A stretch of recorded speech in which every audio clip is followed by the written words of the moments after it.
Hey,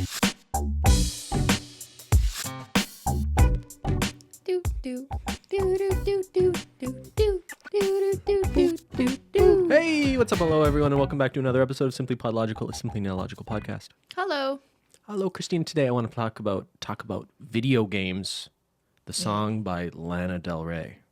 Oh, Video games. that is a good song. It's been a while since I've heard that one. Is that what you really want to talk about? No, I want to talk about video games. The billion-dollar industry. Okay. Cristine's been playing video games lately. Past few months, people who've been watching her stream would know this. And just this past weekend, you had a Fall Guys tournament with nail artists. It was so much fun. A lot of fun. I definitely lost. Yeah, but that was fun.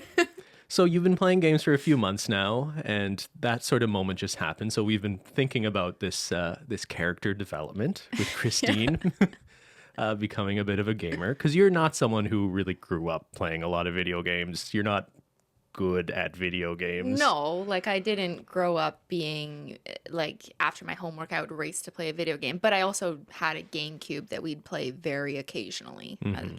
I feel like a lot of people I did growing up, but I wasn't that into it. Some casual social party games, Rock Band. Yeah. Guitar Mario Hero. Party type stuff. Yeah, okay, I hear you. Anyway, so to set up that Fall Guys tournament, I guess you had opened up your DMs, or you were actually like looking at your messages, because Fall Guys is a game where you're like a little bean thing, and you just try to run to the end of a course. And it's a very accessible game. Like that's kind of that's the beauty of it. Like it is a party game. It's a very social game. Like anyone of any skill level could play it.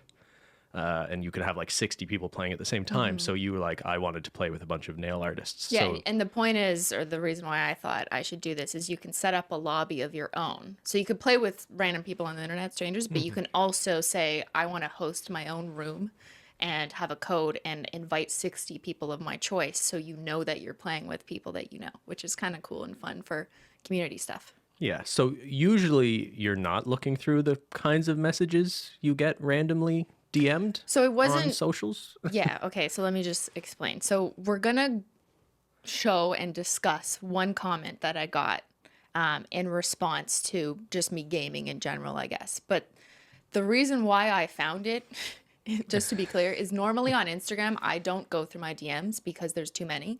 In fact, it says like 99 plus unread, and Instagram just doesn't count how many more there are, so I don't know. So unless I follow someone or I've DM'd with them previously, those are the only circumstances under which I actually look through my DMs on Instagram. This is very common with anyone who has more than a few followers. It's purely because of like overwhelming size. Like I look at comments on YouTube and Twitter and stuff like that in my live chat because I find that way more accessible and easy to do.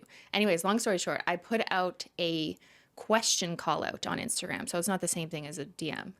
But it's like I put out a question call out on my Instagram stories for people to volunteer and type in the little box if they were interested as a nail account or nail swatch or whatever to play Fall Guys with me. So I put that out into the universe, and as a result, people can choose to reply to your question box. And then when you review that question box, it just shows you everyone who'd responded and what they'd said. Yeah, so you received one comment back through that we thought could be a good launching pad to have a conversation about gaming and gatekeeping, I guess we could say, is the topic. I think the point of this isn't to like shame this one person or make them feel terrible about themselves, but it is a good example of the kinds of comments. We've seen a few comments like this now, and we think it's an interesting thing to reflect on. Yes. Is that fair to say? Yeah, well, more than a few. I would say that what I saw in this instance was just a really good example of something that I've seen repeatedly over the past few months from a minority of comments, but I'm still getting a lot of them. And this isn't really just about me. I absolutely could understand that so many other influencers or just people playing video games or doing anything on the internet will have similar responses or replies from people who are just in the same way trying to tell them they shouldn't be doing whatever they're doing. Sure. So the preview line of the message, because like you just see like what the first sentence is going to be. I was looking for nail artists to join Fall Guys. So I was actively reading And then you just see I see this. the first few words is maybe consider if this is the exclusive attitude you hated when you joined this sphere, dot, dot, dot. So it says dots because it cuts off. Like Yes. it only actually shows you I that think much people of it. understand that, but it's like, what the So hell? Where is this yeah, going? so obviously I was like, what? Like what did I do? So I clicked in to read the full message, and what it does is it pulls up the DM history of that person. And I that's see. how I found the DMs from this person. And I just want to make crystal clear. We have blocked out this person's identity, handle, picture. There's no way to figure out who this person is because it was sent to me as a DM. So only I know.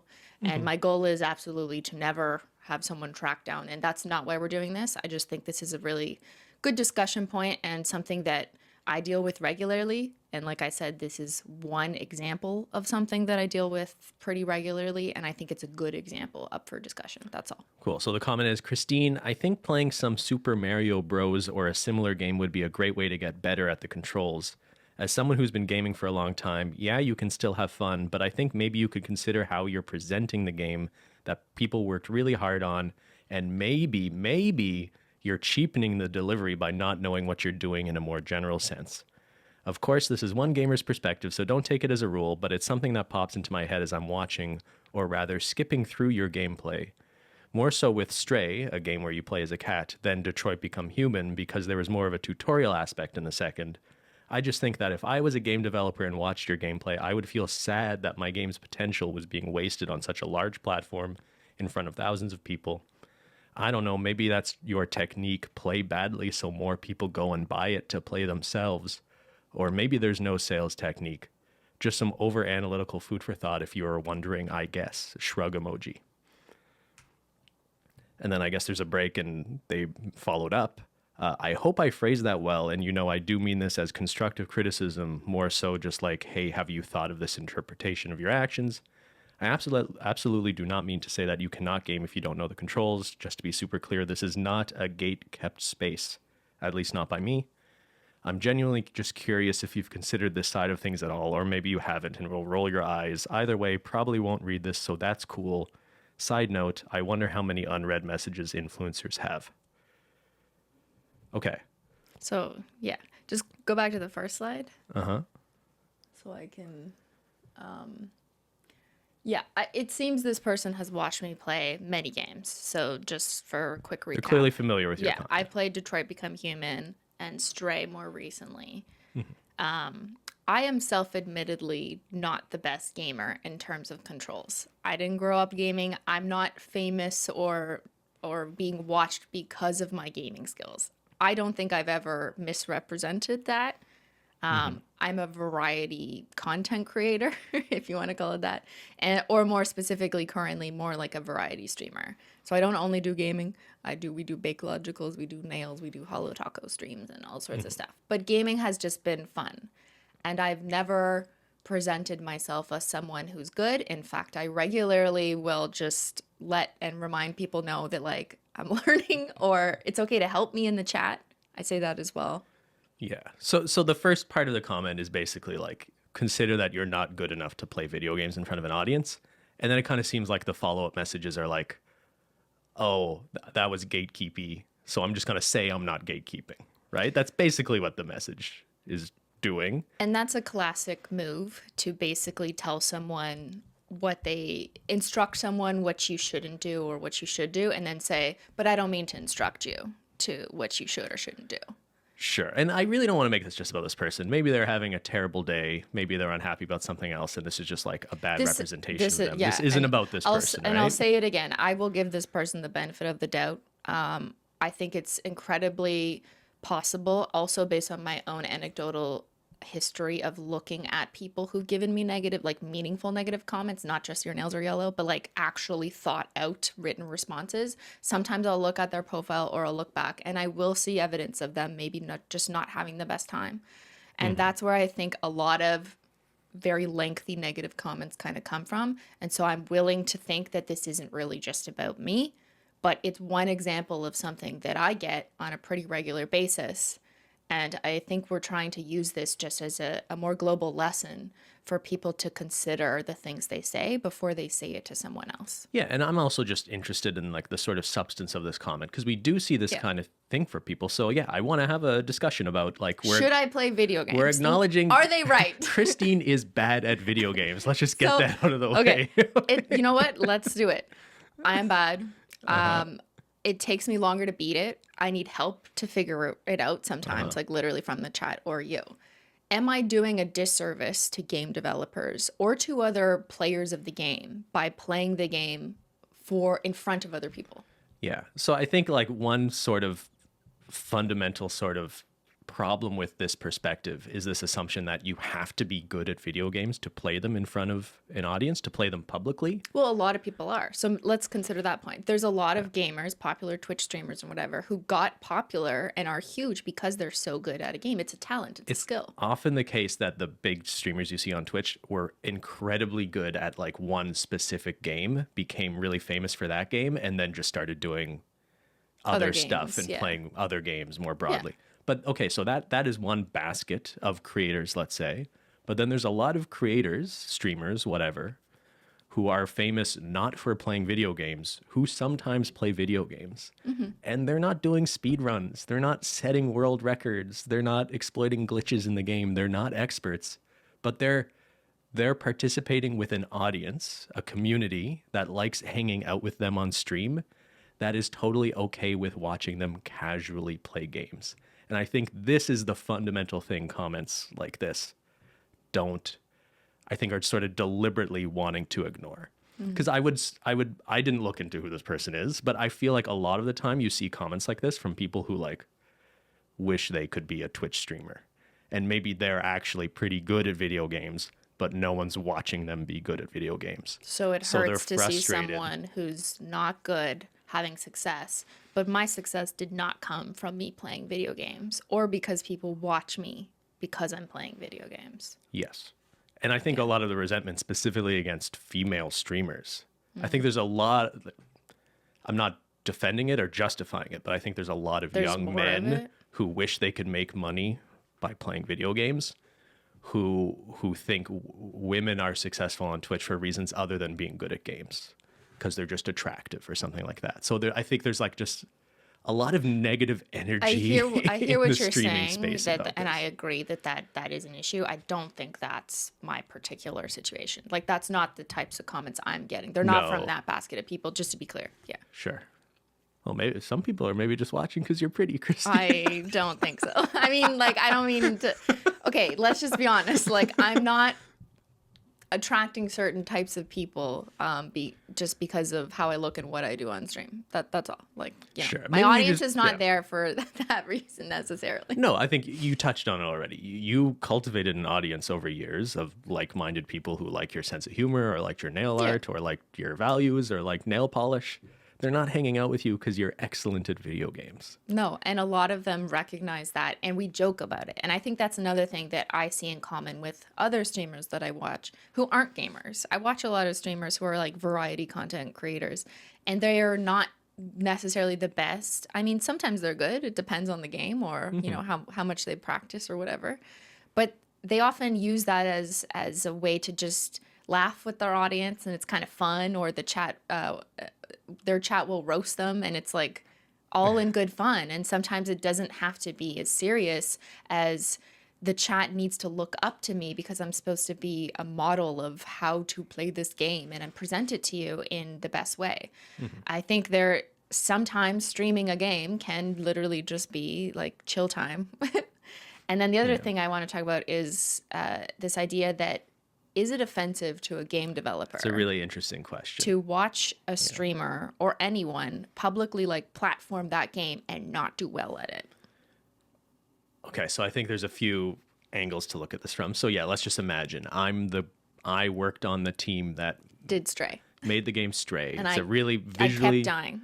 Yeah, very beautiful game. You play as a cat. It's totally atmospheric. The game's less about the gameplay and more just about, I think, the atmosphere. It's about exploring, I find, and it's also about, this is my interpretation, about noticing all the little details that I think owners, especially like cat lovers, would really appreciate. There's a lot of things that your character as the cat does in the game that are so reminiscent of things cats do that I Yeah. find so cute and sweet. It's the details that I really personally like. So, like, it is the case that being not good at controlling the game, you are, like, in certain sections dying repeatedly, Yeah. and maybe there's a certain flow or sequence to the game that isn't happening if you're just not being successful at navigating it, let's say. Yes. So you're not, It can like- be frustrating to watch. I get that. If I'm clicking on a video where I just want to see what a game is like there's no face, no one giving a voiceover, just a gameplay only. You know what I mean? Yes. Because You sometimes expect you watch to that. see the result. You would expect to see someone who's mostly proficient at the Yes. game and not screwing up a lot, right? So I understand there's a perspective of some people just want to see the game played the way the designers sort of intended.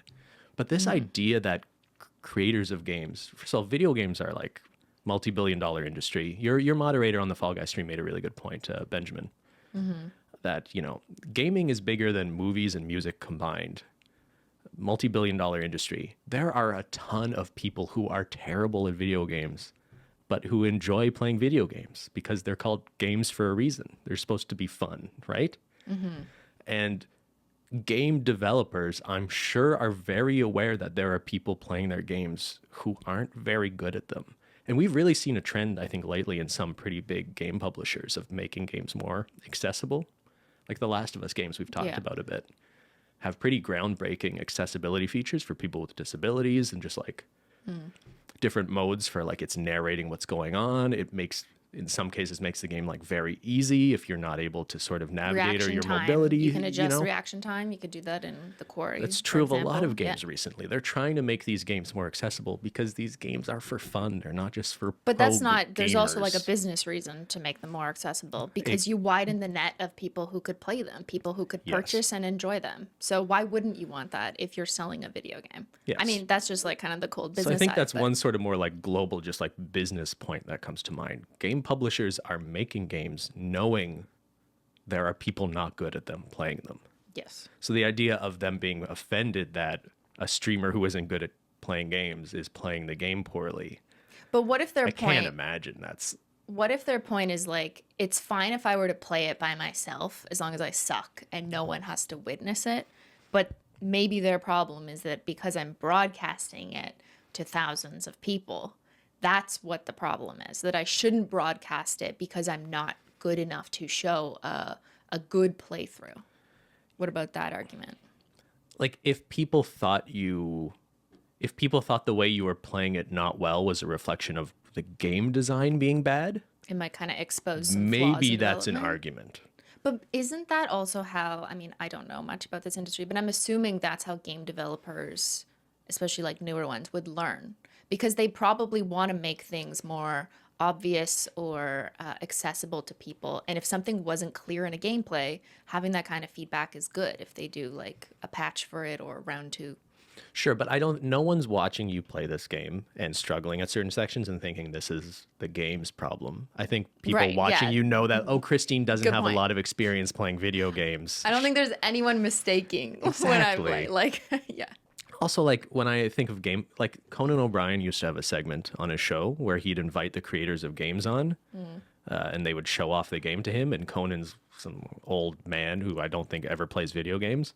And he would just be terrible at the games. And they'd have these segments where he would be terribly play the games with the creator of the game sitting beside them. Oh, interesting. How They did that would go they would over? never be like, how dare you play my game bad, Conan? You're making this look bad. That was obviously like a PR move, though, to get an exposure of that game out, regardless of Conan O'Brien's playing I get it, but I think this like getting offended on behalf of game creators argument is pretty weak. Like I just don't see it.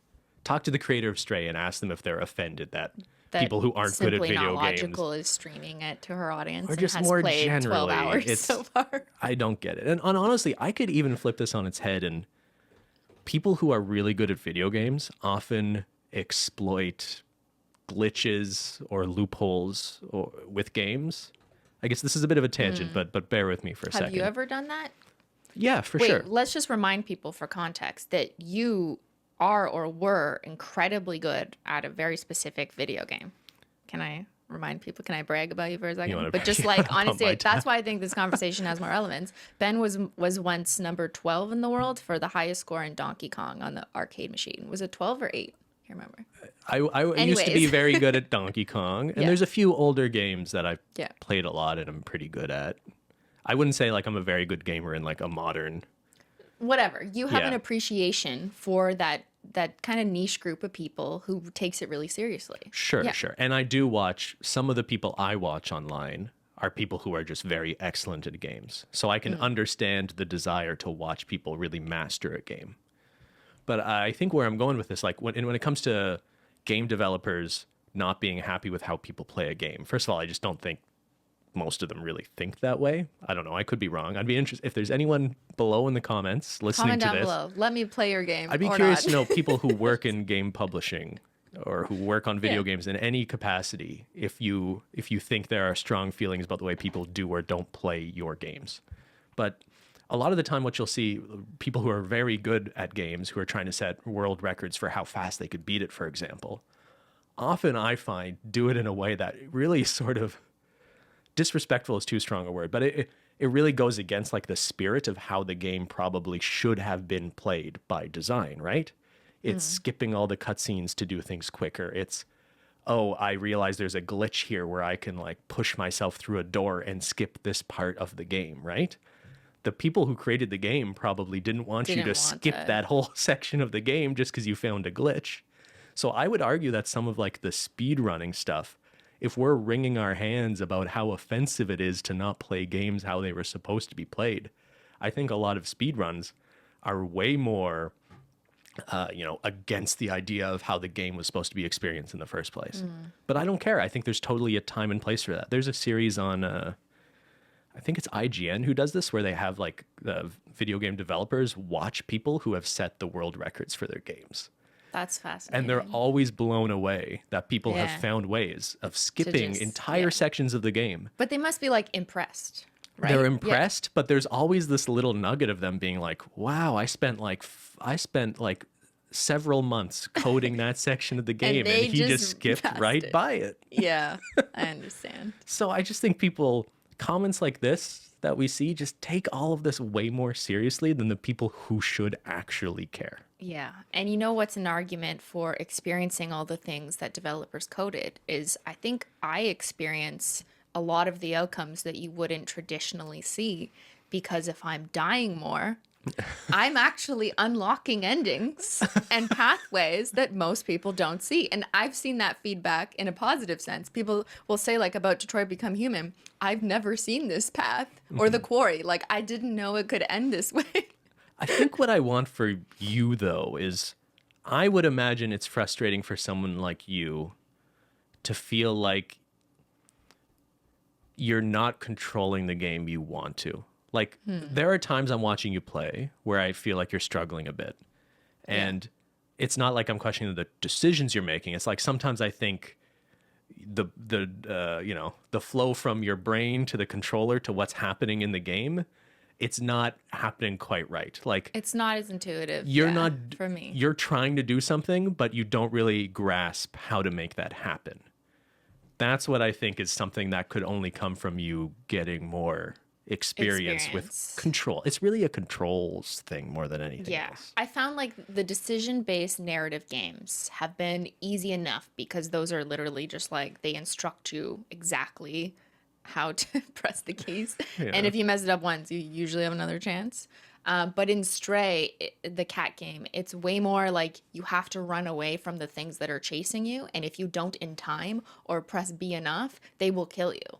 And so you will die and then you will start over. And that, yeah, I agree. I'm not as good as And it's okay other if you're people at not doing good, but if yeah. your just lack of experience means what you're trying to do with your controller isn't translating to what you're. But that just takes practice, I think. It does. So if there's Yeah. anything constructive in a comment like this, I actually don't think it's the worst idea in the world if you just played some like Super Mario Brothers sometime or other games With like you? that.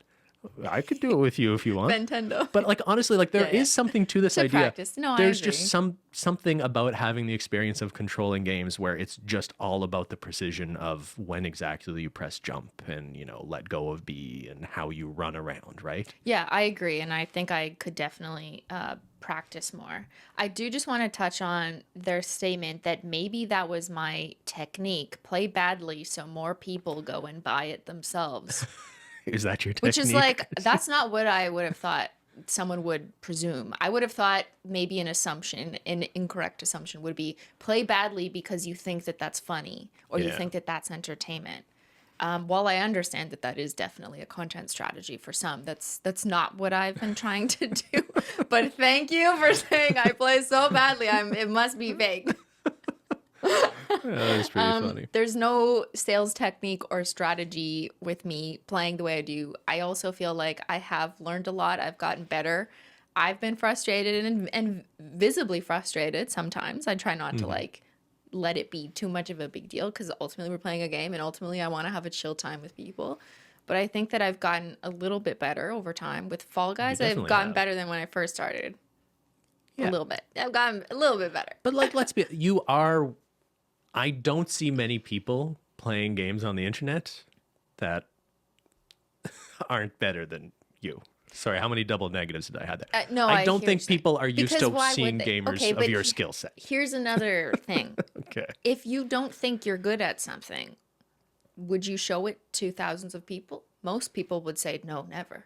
Why would I show people something if I'm not confident enough in my skill set? So that's not how I approach my content, and that's not how I've ever approached my You're content. willing to show If yourself you struggling and getting recall, better? if you recall, old Simply Not Logical viewers, a lot of my early videos had my fuck ups in it. I'd fuck up the nail and I'd say, oops, I fucked this up. I got to redo it. I would literally keep that part in the video. And I made a few videos about nail fails. And I remember early feedback early on would say, thank you for keeping this in. Most content creators cut this out. And that's always been just a part of my like, oh, I don't care.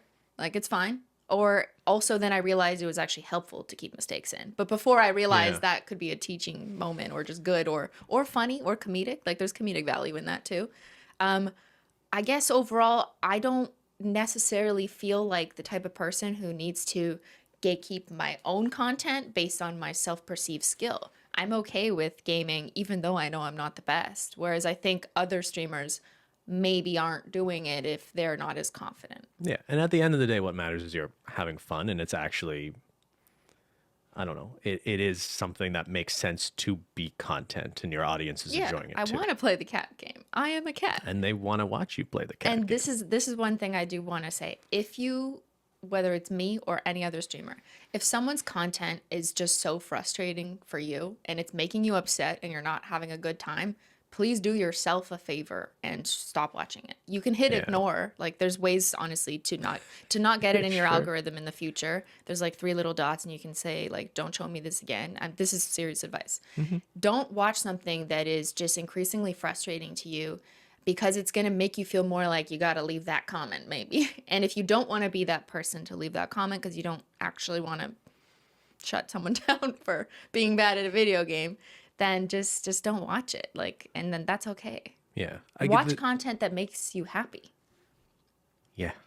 I mean, a lot of people would benefit from thinking about it that way. I just don't.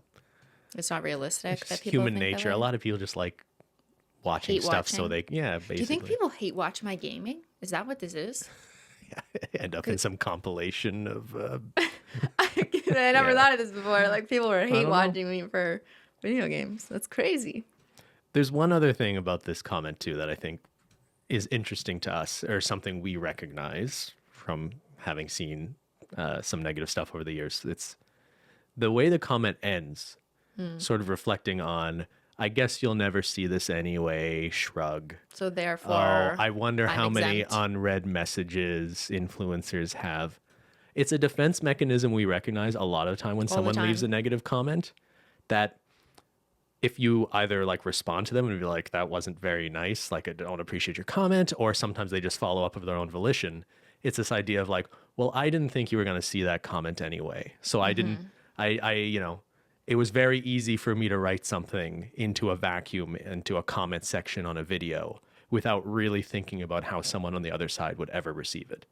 Because like 9 times out of 10, I think people who leave negative comments, one's way worse than this, by the way, they're not the kinds of things you would ever say to somebody's face, right? Yeah. Or you would ever say or write thinking that person would actually read it, or if you were confronted with the idea of knowing they would read it. Often it's really just shouting into a void and then acting all surprised if they ever get sort of called out for it. It's so strange, and it's happened all the time. Sometimes I will, in the past, like when I would sarcastically reply to a negative comment, they would always reply back like, oh, I didn't think you would read it. I'm sorry. And it's like, well, then why did you write it on my page? Or why did you DM me? Why did you take the time to write me a novel? This is what I guess I don't understand. Well, I do understand. I think that a lot of negative comments, whether they were very well thought out and, you know, descriptive like this one, or more like quick and whatever, I think a lot of those comments are coming from a place of just being angry and not necessarily wanting me to hear it, but they feel a need to say it and shout it. And if it's in a public context, they want others, like other viewers, not necessarily me or the content creator, to see it and like it, because it makes them happy to know that someone else out there agrees with their angry take. Now, if the content creator ever responds to it, it's almost always, oh, I didn't think you would see it. Otherwise, I wouldn't have been so mean. But it's such a selfish act. It is an incredibly selfish act, probably coming from a place of just not being happy in your own life circumstances, that you just write it like you have no filter, you don't care about the person's feelings, and then if they happen to stumble upon it, you're like, oh, I didn't mean to hurt your feelings. Yeah. Well, then why did you write it? And I think this is just a lesson in or why send online maturity. Just write it as a draft. Yeah. And don't send it. Open a Word document, write whatever you want, and then close your computer. It's just amazing to me how many times I've like responded or said something and people are like, as a defense, they didn't think I would read it. Therefore, they're exempt from punishment of me thinking that they're bad for leaving that comment. That's not a defense, buddy. Like, if you write something negative to someone directly and you're sending them a message or you're leaving it on the public forum, you've chosen to send that message. And if it's not something you want others to see, then maybe consider not sending it. Didn't you? Life advice was simply. That's well put. Maybe you could cut this out if you don't want to say about you. Didn't you once found like a group of people saying like pretty mean stuff about you and you screenshotted it and showed it somewhere? And didn't they like threaten to sue you over that? Or they were sort of suggesting they might take legal action against you? I don't think it was me sharing the screenshots of what they said about me. I think it was me sharing screenshots of like just other unhinged takes they had about an SE polish. Oh, okay, yeah. It was one of these nail polish groups. Maybe we don't need to get into it, but it was just funny. People have this attitude, it was so long like, ago, it's fine. I can write random things on the internet, and other people like don't have a right to comment on them or to repost or to comment or say anything about it because they have this perceived perception of privacy because it was like in a Facebook group with 3,000 other ladies, like, oh, okay, which is not the case. There is no reasonable expectation of privacy in an online social group, even if it's a private Facebook group. Well, Facebook just owns all your communications, but also there's been court cases about stuff like that, which I find really interesting, that there is no reasonable expectation of privacy in a group like that. Doesn't matter if it's technically even if it's private. a private group. Doesn't matter. Yeah.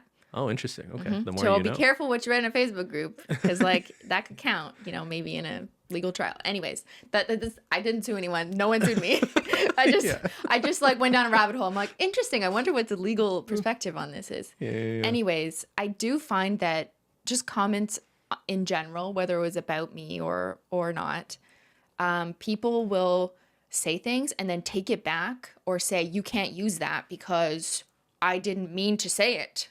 Mm-hmm. But it's like, well, you put it on the internet. And I just wish that people would reflect a little bit more before they put something out there, because if there's even a chance that the person you're intending to hurt sees it, are you actually like, is that what you want? I mean, maybe it is. There's absolutely some people who that's what they want. But I find for me, the majority like will back down. And they're like, oh, I didn't mean to say that. Just Yeah. kidding, lol.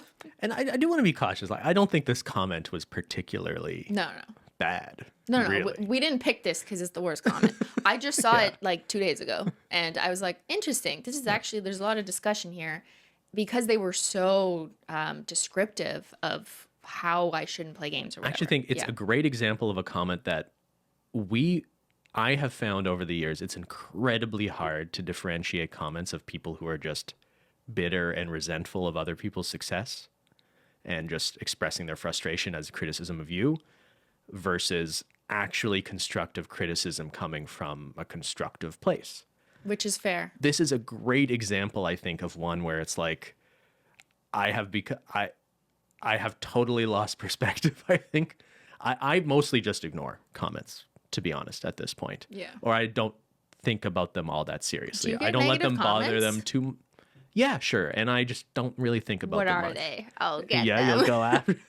Where are they, Ben? I don't get a ton of comments, but like there was a time where I definitely cared more about comments and I would seek them out. I would Seek them want to out. know Where? what people were saying on different forums, whether it's Reddit or weird discussion groups. Like I would be interested. I wanted to see what they'd say. And like part of it was like, is there anything constructive to gain here? Well, you want to look because if there's any validity to it, you want to consider it. Well, yeah, and part of it was That's the just out of challenge. concern that sometimes there's like legitimately pretty unhinged people that seem like a little too obsessed with you. So I was always like trying to keep an eye on that as well. But like ultimately at the end of the day, in terms of you actually finding useful stuff in your comments, I think it's sort of you can read too many of the good comments and just think you're great. And you could read too many bad comments and just think you're bad about You yourself. can read one bad comment and then hate I know. yourself. Like this is possible. So Yeah. I have found it's generally better to sort of just do your stuff in a vacuum in a Or way. just take the average of the comments. I thought that's what you're going to say. I don't think so. I'm not going to Do you? I don't, maybe we disagree. I don't believe in just doing my stuff in a vacuum and not reading feedback at all. Because some feedback is really good and encouraging. And people say they really like that. And Sure. then do more of this. So I do read a lot of my comments and feedback. Not my DMs, because that's just like a vortex that I never go into. I'm not saying you ignore the sort of sentiment of the audience as it's coming at you in a chat or like in, just by perusing maybe the comments quickly. But this idea of scrolling through and like, this person said I'm the best thing ever, or this person said I really missed the mark on that one. I think going down that rabbit hole in either direction, I don't think is good. And I think most content creators are doing their best work when they're just sort of like thinking sort of selfishly about what they want their content to be, more so than what would satisfy their audience the most. Yeah. Maybe there's a balanced approach. So. Oh, bless you. Menchie. Menchie says bless you. Sorry. Menchie bless. All right. Do we want to juxtapose this with Constructive criticism. you get way more nice comments than bad Yes. comments. And sometimes I feel like we focus too much on the bad ones or acknowledge them in a Okay. way that makes the people who do positive comments feel like, Let's why get don't one you pay thing attention straight. to mine? This person is correct on one thing. What? I'm not the best at video games. That we agree on. Okay. It's the name of the podcast. Cristine is bad Is- at video games. And other people let her know. And people let her know. But there's a difference. Now you can observe that I'm bad. Also, I tell you. So like this, I'm not shocked. There's no surprise. You don't need to tell me. But if you want to tell me, you can. I think there's a difference between someone who is saying they're giving constructive feedback and there's actually no constructive feedback. They're just kind of being a dick. And then someone who doesn't need to tell you they're giving you constructive feedback because they're actually just giving you constructive feedback. It's a bad sign if you have to say this is Or constructive. that you're not gatekeeping, Yeah. Okay. So you have an example of a nice comment, Cristine? which I included their name. So thank you, Kat. Thank you, Kat. Only if Chris is interested in some gamer advice, read on. Otherwise, I hope you have fun. Nice beginning. These kinds of games aren't built for a person to get right the first time. Even a seasoned gamer like me would likely die a few times running from the Zerks looking for the right ledge to jump to. They're talking about you playing Stray. The frustration is totally understandable and valid, especially with people watching you. I know that would make it worse for me. When I feel this, when I feel like this and I'm losing enjoyment of the game, that's a great time for a quick break, stretch your hands, neck, back. They all take a beating, lol. You could grab a snack, grab some tea. You can do this during stream, get up and do some stretches behind the desk and shake out the nerves. And the rage, if you ever get to that point, lol, just call for Ben to deliver tea, dance with Menchie for a second, sing a hollow song, I don't know, anything to reset your brain. Really, rally up, tell yourself you got this, and if you don't get it, you will. It just takes practice. I play a lot of different kinds of games, multiple hours every day with friends. There's always something difficult or frustrating to deal with in most good games. It comes with the territory of game theory. I hope this helped even a little. What a wonderful person. What a lovely comment. It's so nice. And I do not expect people to write me heartfelt paragraphs that are so well expressed like this. I'm not trying to, this is like the highest bar for like a really nice comment. But I saw it on the same day that I'd gotten that other comment. And it just was like the polar opposite of basically the same thing. The same thing that's being expressed. Not the snarky, you're probably bad on purpose or any of that. It's like it's just super genuine is what it is. The difference is where the person is coming from. This person clearly is coming from a positive place, is actually supportive of me continuing to game, and does want to help. You can tell by the way they write, the suggestions they give, and just the positivity about like, you got this. To hear someone write like that is so reassuring. And I bet this person also thought I probably wasn't going to read it. And yet they still wanted to put that out into the world. And it's things like this that make me so incredibly like proud of this community and just happy that there's people like this in the world. But this is a really good example that I hope all of us, even myself, like just thinking of what actions I'm going to take tomorrow, who I'm going to talk to, how I'm going to respond, is considering how the person receiving it will receive it. And I think the intention and the place you're coming from and how that can be interpreted is incredibly important. And this is such a good example of how to do it in the right way that's better for everyone, including this person. This person sounds like super chill and like happy. You should play video games with this person. Cat, you want to play with me? Teach me how to be a cat. Anyways. You're right. And I will say again, and we say this a lot, but maybe not often enough. Like your community, the people the names we recognize in your chat who've been commenting on your stuff for years and people you followed for years on socials and all sorts of things. You've cultivated an incredibly positive audience. Like when we're playing Fall Guys and you were not getting to the end of levels and we were sort of joking around about like, oh, we should try to let Cristine win. They all waited at the end of the level for you to finish, and right? They did that like a month ago when we played on your stream. Sort of like, like before I knew what they were doing. Yeah. And like, that's not something I think you see in a lot of places. A lot of people are like, oh, I'm just here to game. People will notice me if I do well. Like, it says something about the group of people who are watching you and want to play with you. Because it's not exactly that. It's not just about playing the game and winning. It's a community activity. And I think when it's a community activity, seeing so many of the nail accounts like deliberately not cross the finish line because they were waiting for me because I was slower than them was like so amazing. And it also just reifies the point is that we're having fun here and no one or the majority of people aren't taking it so seriously. And it doesn't necessarily need to be as competitive as some people feel about gaming. And maybe it's just because I literally self-selected players that were nail accounts. And maybe on average, a nail swatcher or a nail artist isn't the most competitive video game player. Maybe. But maybe. Some of them are pretty good. But just on average, maybe it's not really the same audience as like if you just put out the code to everyone, you'd probably have more seasoned players. Yes. So are you going to keep playing video games, Cristine? I give myself permission.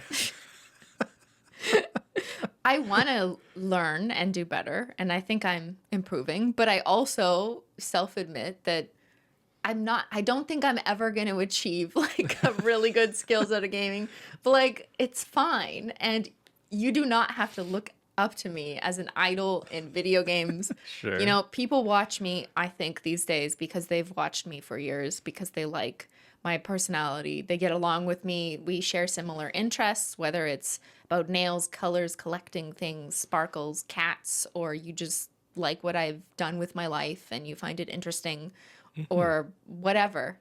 Or you like the game that I'm playing and me, then there's an intersection there where you're like, oh, that could be interesting. But like no one is watching me because they want to see how Stray ends. Yeah. That's just the truth. And if you want to see how Stray ends by a good player, you know you will not find it on my stream. But if you want to see an alternative ending, you know that I'll probably have it. So, and I think we'll think about this when it comes to the games you play. And I think the biggest thing is just games that you enjoy playing. But we'll also think about ones that make more sense for you to play with an audience that the community enjoys as well, too, right? But that's a good point. Realistic expectations is something that I've kind of set to my audience before, but I think it's a really good point. Knowing that I'm not going to be the best at some like reaction speed type games, I know that they're not the best for me to play on stream because they would A, just be really disappointing for me, and B, like just not be fun to watch over time if I know I'm not going to get better. So I'll have Ben screen game suggestions because a lot of people will suggest games for me to play in the Discord, for example, like or in the comments. Cristine play Elden Ring. Yeah.